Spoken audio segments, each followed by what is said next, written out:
juga dari Bismillahirrahmanirrahim. Assalamualaikum warahmatullahi wabarakatuh. Alhamdulillah rabbil alamin, hamdan katsiran thayyiban mubarakan fi Allahumma shalli ala Muhammad wa alihi wa sahbihi wa man tabi'ahum bi ihsan ila yaumil. Alhamdulillah kita bersyukur pada Allah. Hari ini kita dikaruniakan untuk dapat istiqomah belajar lagi Al-Qur'an, dan belajar terbaik itu ya insyaallah belajar Al-Qur'an sehingga kita dengannya mengerti apa yang Allah inginkan, kebaikan-kebaikan per kita ya. Monggo saya kira bismillahirrahmanirrahim kita mulai ya. Pak Imam, monggo silahkan bisa dimulai biar efisien waktu. Monggo. Assalamualaikum warahmatullahi wabarakatuh. Bismillahirrahmanirrahim. Alhamdulillahirabbil alamin. Alhamdulillahi wa kafa wassalatu wassalamu ala sayyidil Mustafa wa ala alihi wa ashabihi wa man waba. Rabbi shrah li sadri wa yassir li amri wahlul 'uqdatam min lisani yafqahu qawli. Amma ba'du. Yang saya hormati Bapak Ibu sekalian, Pak Ali selaku Ketua Yayasan SPA Indonesia. Alhamdulillah pada sore hari ini kita bisa bertemu dan insya Allah kita semua para jamaah Bapak Ibu semua diberikan kesehatan oleh Allah zahiran wa batinan. Semoga pertemuan kita di sore ini membawa kemanfaatan, kebaikan fid-dini wa dunya hatta al-akhirah. Amin Allahumma amin. Pada sore hari ini kita melanjutkan kajian surat Al-Baqarah. Pada minggu lalu kita sudah membahas tentang ciri-ciri orang muttaqin. Ya. Kita review sedikit bahwa di antara karunia Allah berikan kepada kita, Allah memberikan petunjuk hidayah lewat agama Islam. Tetapi petunjuk itu hanya bermakna bagi orang yang memang menerima dan mengikutinya. Persis seperti petunjuk di jalan, petunjuk jalan raya itu ya, kiri kemana, kanan kemana.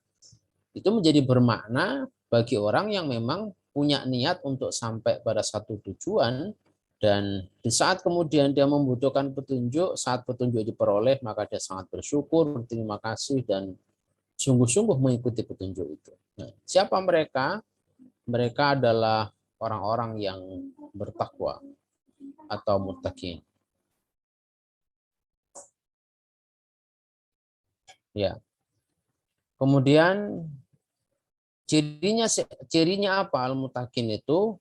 Kemarin sudah kita bahas, alladzina yu'minuna bil ghaib, yaitu orang-orang yang beriman kepada hal-hal yang berstatus gaib, ya, yang itu tidak bisa dijangkau dengan lewat indera kita. Wa yuqimunas shalah, dan kedua adalah menegakkan sholat, karena sholat itu menjadi ra'sul qurbat dalam definisi Imam Ghazali.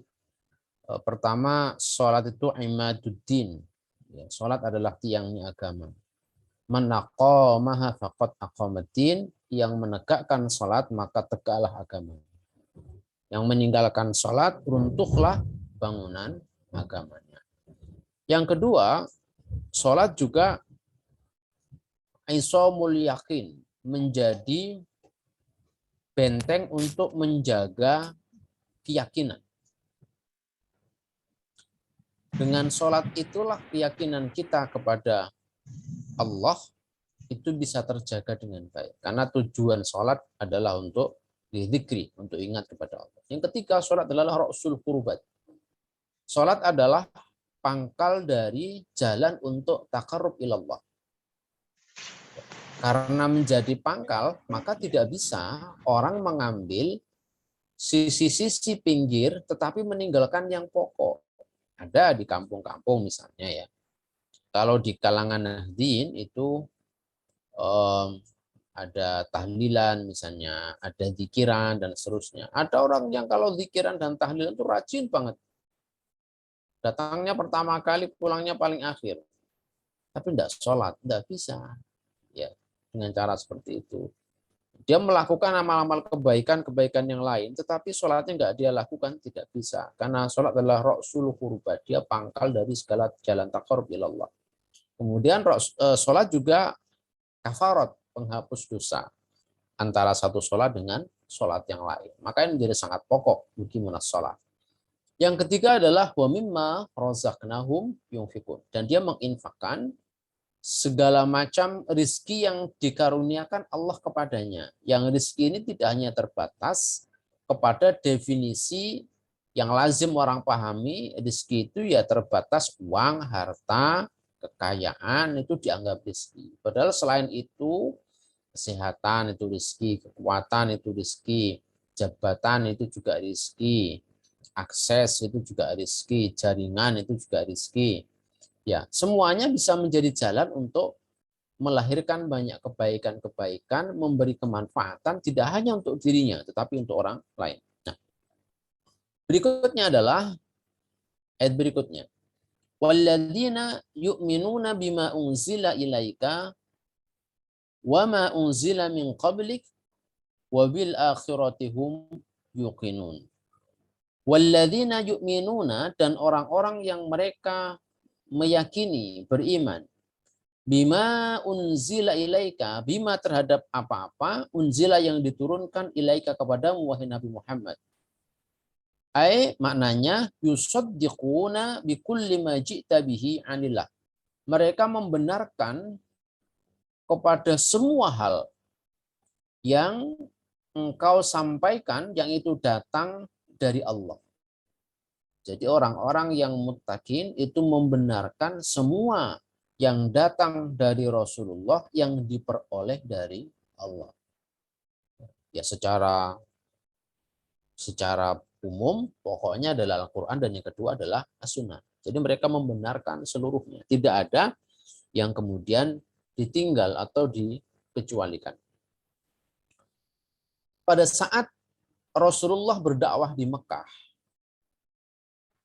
ada dua kelompok orang yang saat itu menjadi sasaran dakwah.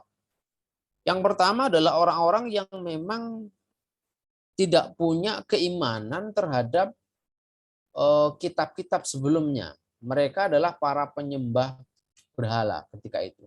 Ya. Nah, mereka menyembahnya berhala, ada Manat, Lata, Hubal, dan lain-lain yang waktu itu di sekitar Ka'bah itu ratusan berhala yang ada di sekelilingnya. Nah, yang kedua adalah orang-orang yang sudah punya ikatan keimanan dengan kitab-kitab sebelumnya. Mereka ahli kitab. Orang Yahudi dan orang Nasrani. Nah, pada ayat ini, orang muttaqin itu adalah orang yang mengimani kepada apa yang diturunkan kepada engkau, wahai Nabi Muhammad. Di ayat berikutnya, wa ma unzila min qablik, dan apa-apa yang diturunkan sebelummu. Ai wa bima ja'at bihir rusul min qablik, yaitu iman kepada apa yang dibawa oleh para rasul sebelum engkau Muhammad. La yufarriquna baina kutubillah wala baina rusulih, mereka tidak membeda-bedakan di antara kitab-kitab Allah dan juga tidak membedakan antara rasul-rasulnya. Ya. Ada di antara mereka dulu yang iman kepada ajaran Nabi Isa, orang Nasrani, atau ajaran Nabi Musa dalam kitab Taurat. Mereka menjadi kelompok Bani Israel. Nah, keimanan kepada kitab-kitab sebelumnya itu tidak cukup untuk kemudian menjadikan mereka orang-orang yang beriman. Karena di dalam kitab-kitab mereka terdahulu juga sudah disebutkan, bahkan di dalam Al-Quran disebutkan mereka dulu mengharapkan datangnya seorang Rasul seperti yang tertera dalam kitab-kitab yang mereka miliki, dalam kitab Taurat dan Injil. Namun setelah kemudian ternyata yang datang itu Rasul tidak sesuai dengan yang mereka harapkan, karena mereka mengharapkan Rasul itu datang dari Bani Israel. Sebagaimana kita tahu, nabi-nabi yang datang setelah Nabi Ibrahim itu semuanya dari jalur Israel, jadi dari keturunan Nabi Ishak. Kecuali kemudian nanti lompat Nabi Muhammad itu dari jalur keturunan Nabi Ismail. Maka mereka tidak pernah punya bayangan dan tidak pernah berharap ya untuk datangnya Rasul itu dari luar jalur Nabi Ishak. Ya.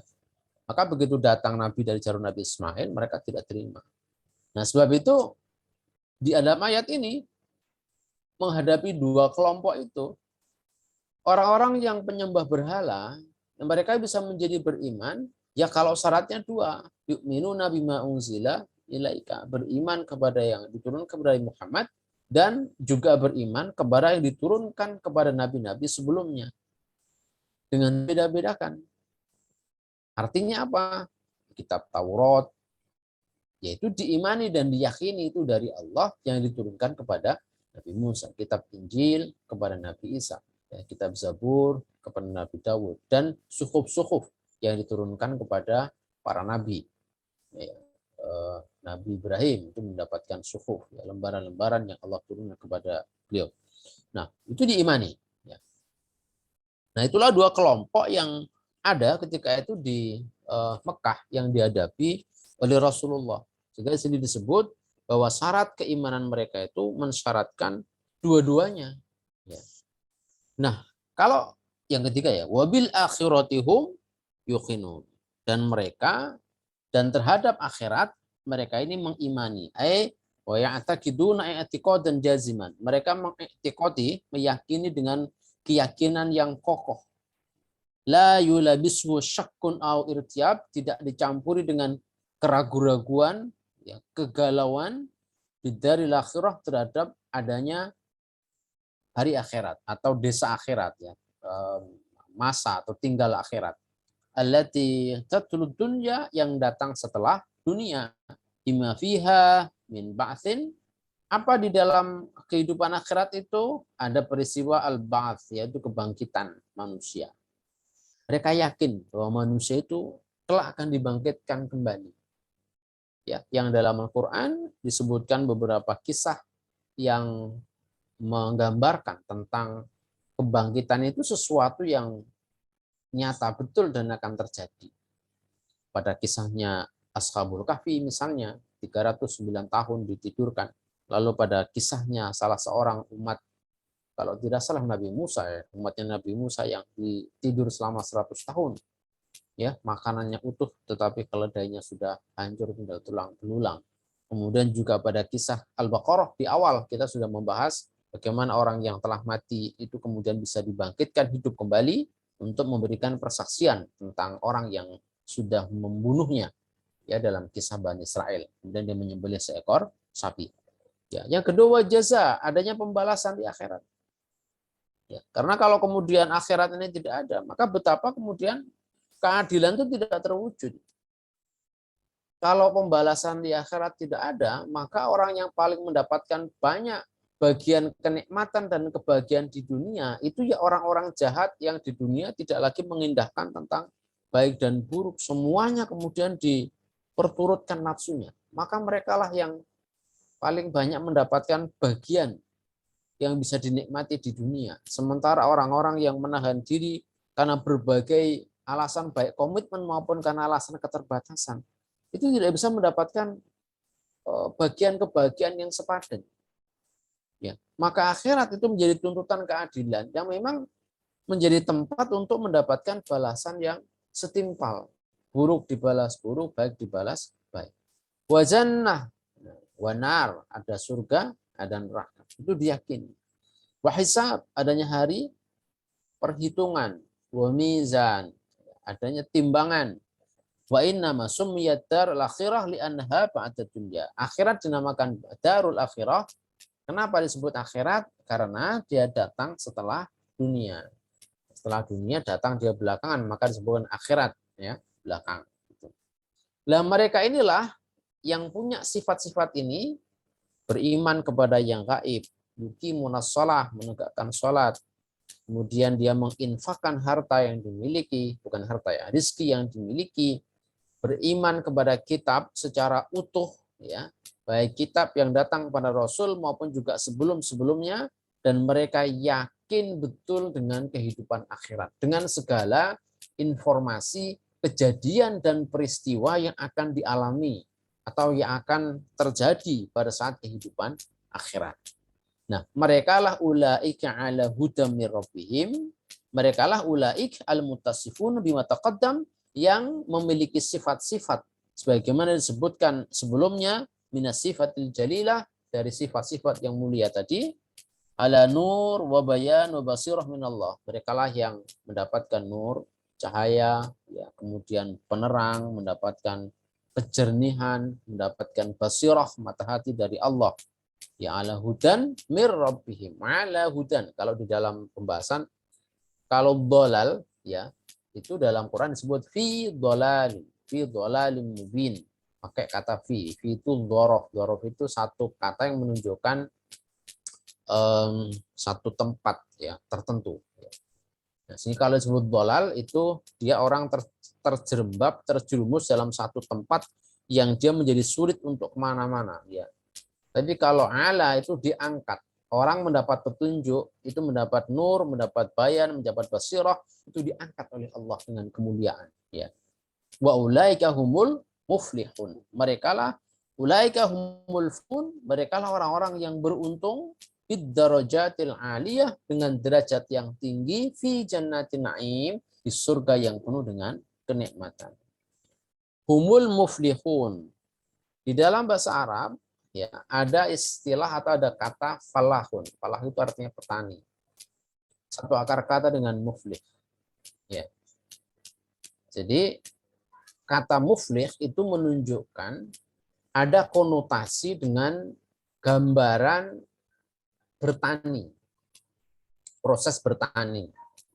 Bertani itu bagaimana? Seorang petani, dia menggemburkan tanah atau menggali tanah, kemudian dia menebar benih, lalu setelah itu akan tumbuh tumbuhan dan menghasilkan buah.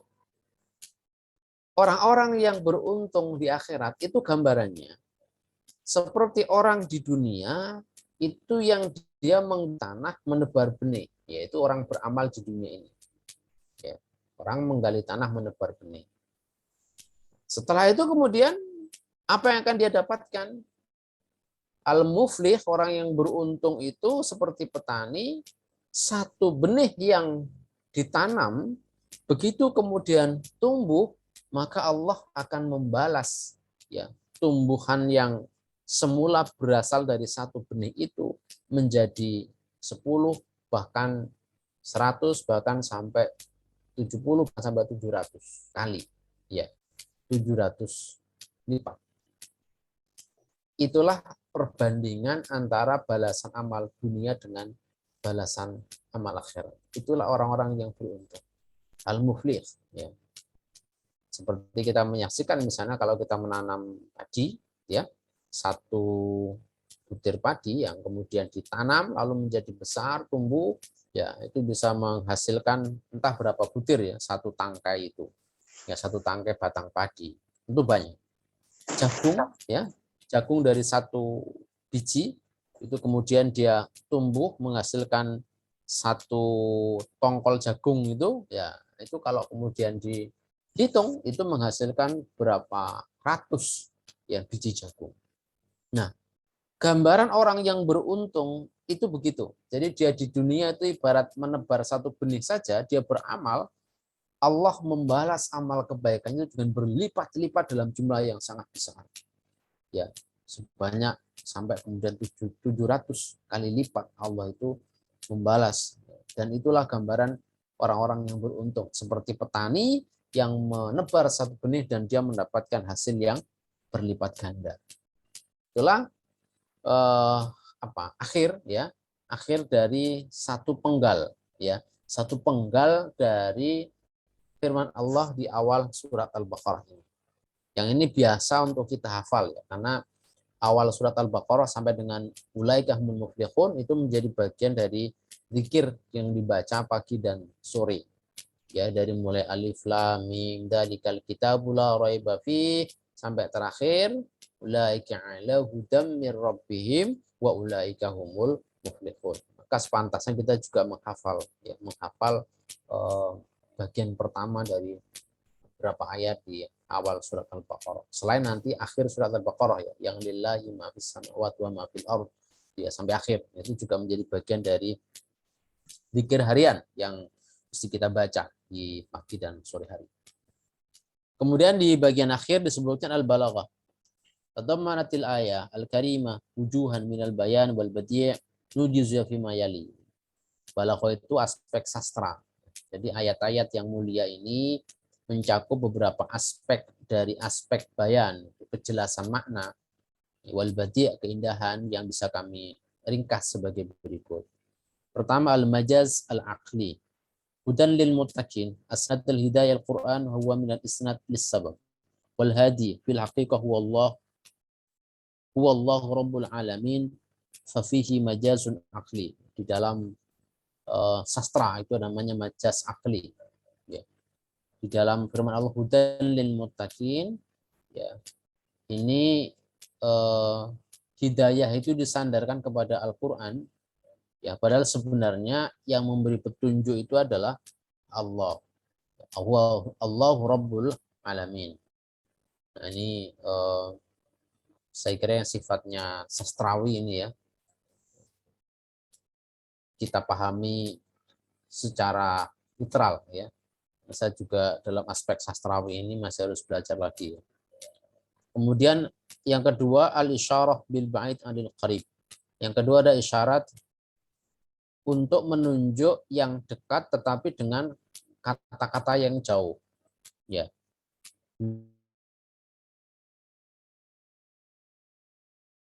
Kata yang menunjuk kata-kata jauh. Itu. Kenapa? Lil idan bi uluwi sya'ni.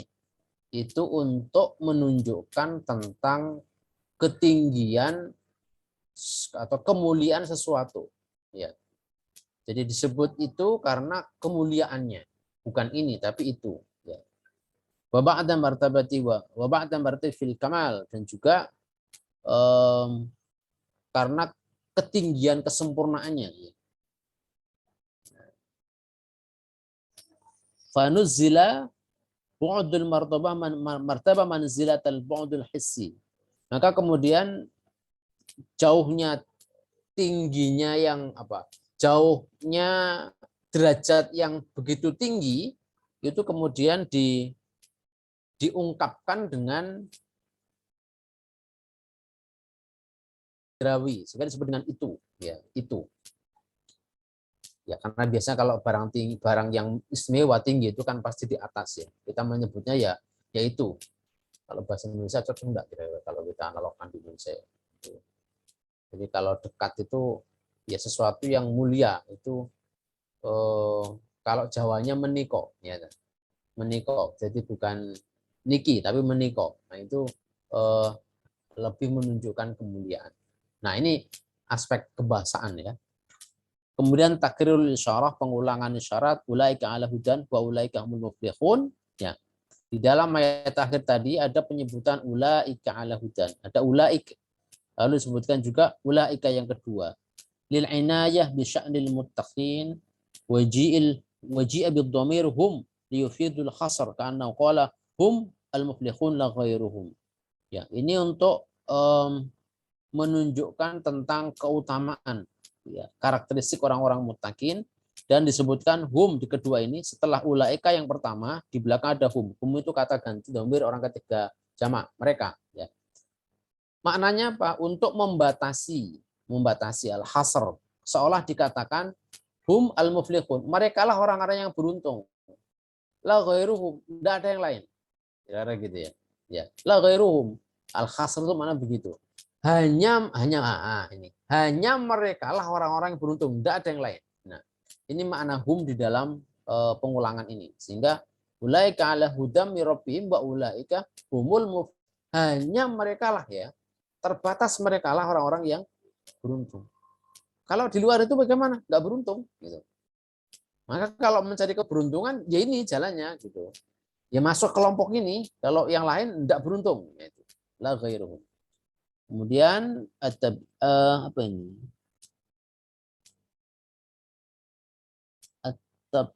At-tabis min imal kufar. Sawa'un alaihim, ini belum kita bahas ayat yang keempat ini ya.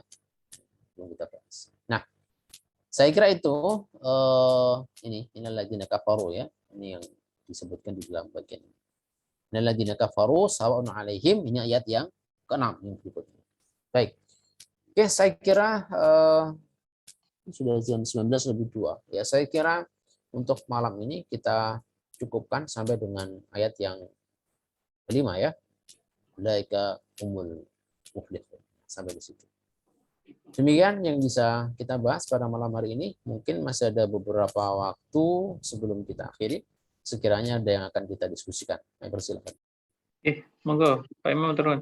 Masih sekitar 13-an menit. Monggo ada yang mau memperdalam, klarifikasi, konfirmasi atau apa nggih? Pertanyaan. Monggo masih 12-13 menit sampai Isya 19 jam. Monggo, siapa yang mau menggantikan?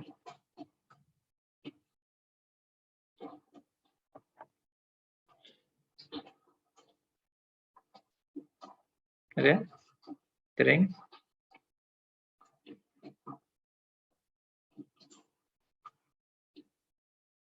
Hitung sampai 3 ya.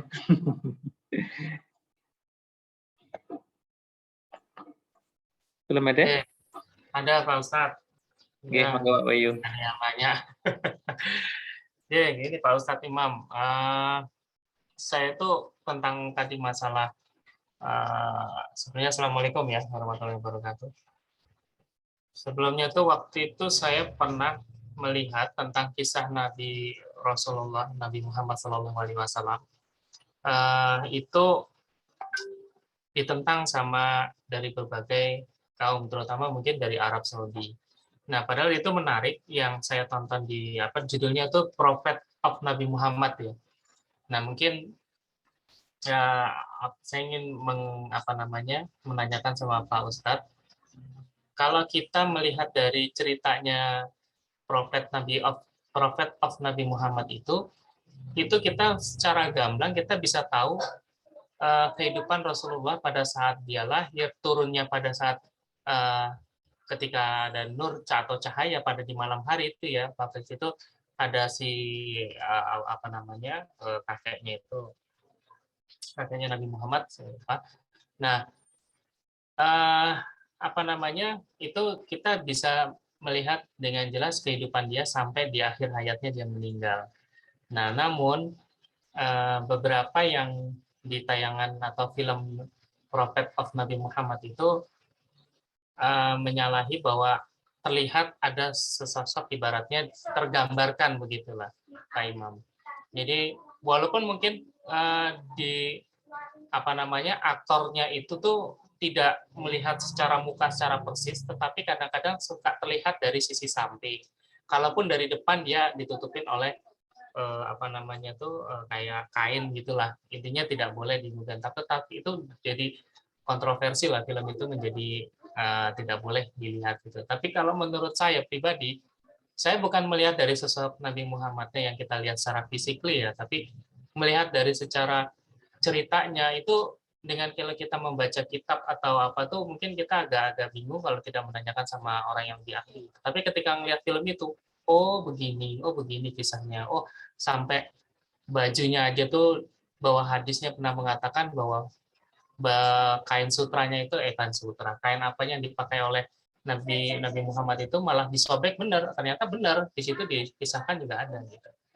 Nah, mungkin yang mau saya tanyakan dari menurut Pak Ustadz, apakah dari film Prophet of Nabi Muhammad itu, mungkin Pak Ustadz apa sudah nonton apa belum, saya juga mungkin Pak Ustadz udah kali ya, kita nggak sih menjadi sesuatu yang berdosa nggak kalau kita melihat film itu gitu, karena di Arab Saudi dilarang gitu. Mungkin itu Pak Ali, saya kembalikan. Saya kira ya. Jadi prinsipnya apakah lihat film tentang kisah itu boleh atau tidak gitu ya? Gimana Pak Imam? Ya, saya juga belum tahu filmnya ya.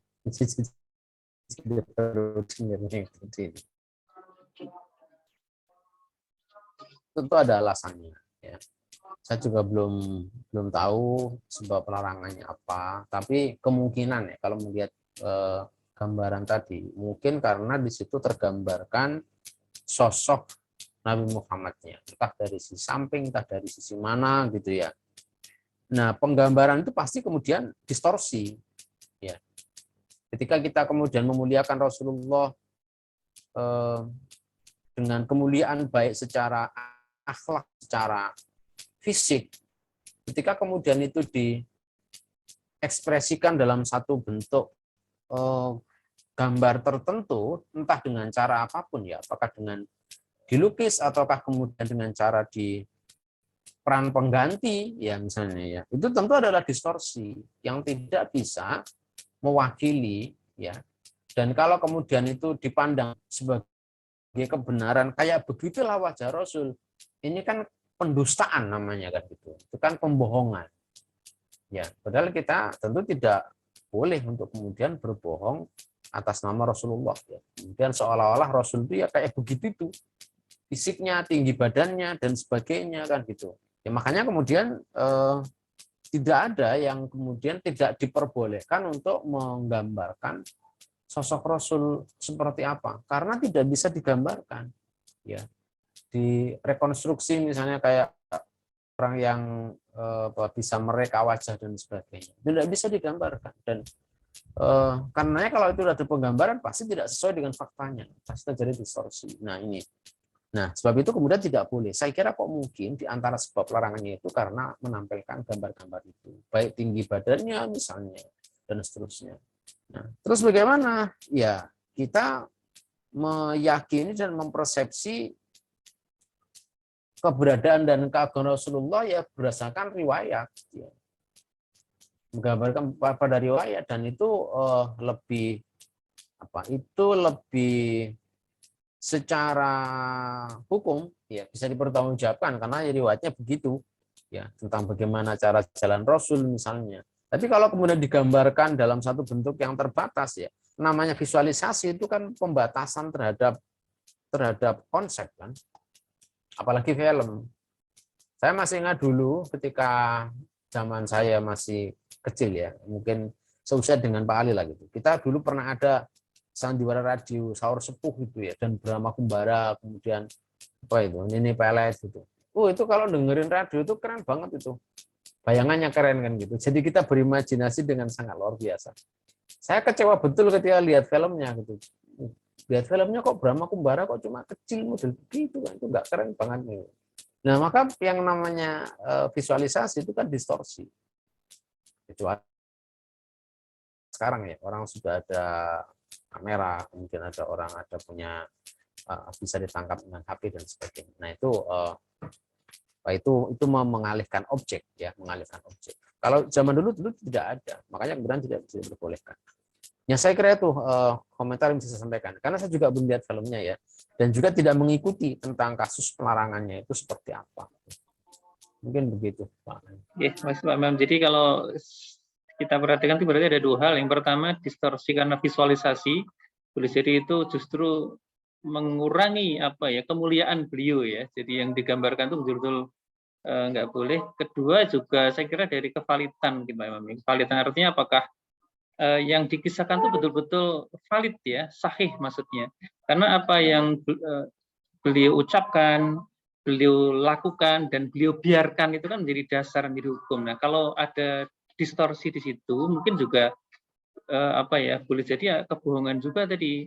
Ini ada perilaku seperti ini antara sahabat, boleh jadi bang di kisahnya itu nggak begitu, itu kan artinya seperti mengisahkan sesuatu yang sebenarnya tidak terjadi. Ya, itu kan perlu mungkin ya, perlu waspada. Kecuali kalau dongeng sekalian ya, kalau dongeng sekalian sih malah nggak mungkin resikonya itu hampir nggak ada karena itu memang betul-betul kisah fiktif ya. Tapi begitu yang dikisahkan itu orang mulia, orang paling mulia itu betul-betul harus waspada karena begitu ada yang kurang gitu ya. Entah itu dikurang itu dilakukan oleh sahabat ya. Karena apa yang dilakukan sahabat pun saya kira juga bisa menjadi dasar hukum ya. Saya kira itu. Ya. Cukup saya kira ini sudah 3 menit atau ada yang sangat penting barangkali disampaikan. Sampun. 4 menit menuju azan Isya saya kira kita cukupi malam ini. Insyaallah pekan depan kita lanjutkan di ayat 6 ya. Bayangkan ya, 1-2 ayat ngajinya bisa bermenit-menit ya. Padahal Al-Baqarah itu ratusan. Jadi ya begitulah. Tapi kesabaran kita meniti ilmu ini insyaallah Allah balas ya dengan kebaikan keberkahan insyaallah. Dan Al-Baqarah itu ayat-ayatnya utama, surat yang utama.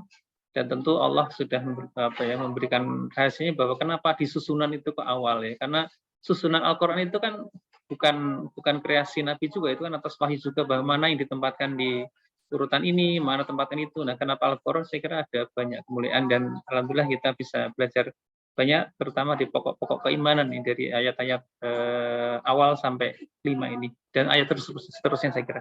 Saya kira matur nuwun Pak Imam dan kita sudahi nggih. Kita baca akhir majelis insyaallah dengan doa agar Allah tetap istiqomahkan kita untuk belajar di pekan depan dan juga belajar di di forum-forum lain agar kita semakin kaya ya. Saya kira demikian, kita baca doa akhir majelis. Subhanallah. Baik. Oke, assalamualaikum warahmatullahi wabarakatuh. Saya tutup. Oke, mohon izin Zoom saya tutup aja nggih. Oke, turun. Weh, Pak Imam, makasih Pak Ali. Turun. Suara ketemu tambah makmur itu. Tambah bagus. Saya tuh baru pulang dari kampus ini. Nggih, Pak Turun, salam hormat kapan-kapan ketemu lagi nggih. Mas-mas juga yang lain nggih. Saya kiri Zoom-nya.